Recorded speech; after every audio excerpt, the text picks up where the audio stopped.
بسم اللہ الرحمن الرحیم۔ السلام علیکم۔ سبق کا نام ہے کسان کی دانائی۔ بیٹے ہم یہ سبق پڑھ رہے ہیں۔ پچھلے لیکچر میں آپ نے اس سبق کی پڑھائی مشکل الفاظ کر لیے، اور کسان کی دانائی سبق کے عنوان سے بھی ہمیں سمجھ آ رہا ہے کہ یہ ایک لوک کہانی ہے۔ اور لوک کہانی کیا ہوتی ہے؟ لوک کہانی ایک ایسی کہانی کو کہتے ہیں جو صدیوں سے سینہ بسینہ چلتی چلی آ رہی ہو، یعنی ایک انسان نے دوسرے انسان کو سنائی، ایک نسل سے یہ دوسری نسل تک اسی طرح سناتے سناتے پہنچی، اور اسی طرح سے صدیاں بیت گئیں۔ جب یہ سینہ بسینہ چلتی ہوئی نئے دور میں، جدید دور میں داخل ہوتی ہے تو اس کو تحریری صورت میں لے آیا جاتا ہے، اور اس کو پھر ہم کہتے ہیں لوک کہانی۔ لوک کہانی جو ہے وہ اپنے اندر اس وقت کے تہذیبی ورثے کو سمیٹے ہوئے ہوتی ہے کہ جس ایریا کی، جس علاقے کی یہ کہانی ہوتی ہے، اس علاقے کے لوگوں کے رہن سہن اور تہذیب سب کچھ اس میں ہمیں نظر آ رہا ہوتا ہے۔ اور آج کا ہمارا سبق جو ہے وہ بھی کسان کی دانائی ہے، اور اس سبق کو ہم پڑھ چکے، اور اس میں ہمیں یہ بہت اچھی طرح سے سمجھ آیا کہ اس وقت کے لوگوں کا رہن سہن کیا تھا، ان کی سوچ کیا تھی، اور ان کا طرز رہائش کیا تھا۔ ٹھیک ہے، تو آگے ہم دیکھتے ہیں اس سبق کی مشق کو، اور آج ہم اس کی مشق میں سے سوال و جواب کریں گے اور جملے بنائیں گے۔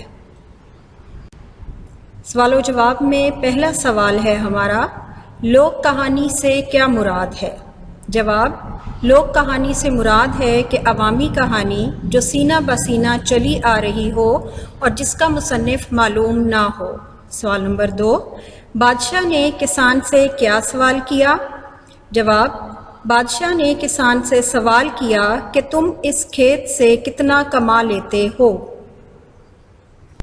سوال نمبر 3، 4 آنے کنویں میں ڈالنے کا کیا مطلب ہے؟ 4 آنے کنویں میں ڈالنے کا یہ مطلب ہے کہ یہ رقم اللہ کی راہ میں خرچ کی جاتی تھی۔ سوال نمبر 4، والدین کا قرض اتارنے سے کیا مراد ہے؟ جواب، والدین کا قرض اتارنے سے مراد ہے کہ انہوں نے جو کچھ ہم پر خرچ کیا اس کے جواب میں ہم بھی ان پر خرچ کریں۔ سوال نمبر 5، بادشاہ کو کسان پر غصہ آنے کا کیا سبب تھا؟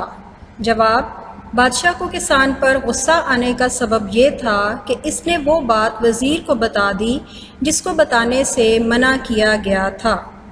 سوال نمبر 6، اس لوک کہانی سے ہمیں کیا سبق ملتا ہے؟ جواب، اس لوک کہانی سے ہمیں یہ سبق ملتا ہے کہ ہمیں عقل و دانش سے کام لینا چاہیے۔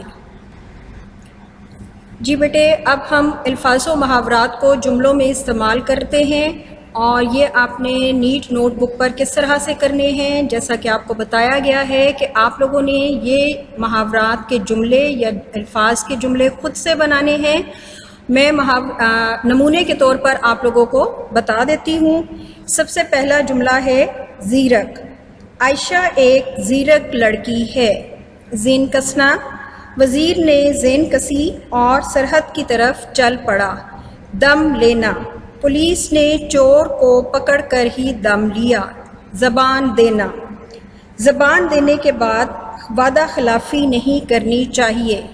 آگ بگولا ہونا، علی کے فیل ہونے کی خبر سن کر باپ آگ بگولا ہو گیا۔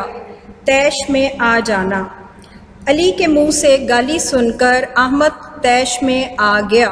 اش اش کرنا، مداری کا کرتب دیکھ کر حاضرین اش اش کر اٹھے۔ سراہنا، اچھے کاموں کو ہر کوئی سراہتا ہے۔ جی بیٹے، اب آپ نے یہ دونوں سوالات جو ہیں یعنی سوال و جواب اور الفاظ و محاورات نیٹ نوٹ بک پر لکھنے ہیں اور ان کو بہت اچھی طرح سے یاد کرنا ہے، اور یہ بہت اچھی طرح سے جب آپ کو یاد ہو جائیں گے تو آپ پریکٹس کے لیے ان کو رف نوٹ بک پر بھی کیجیے گا۔ اوکے بیٹا، اللہ حافظ۔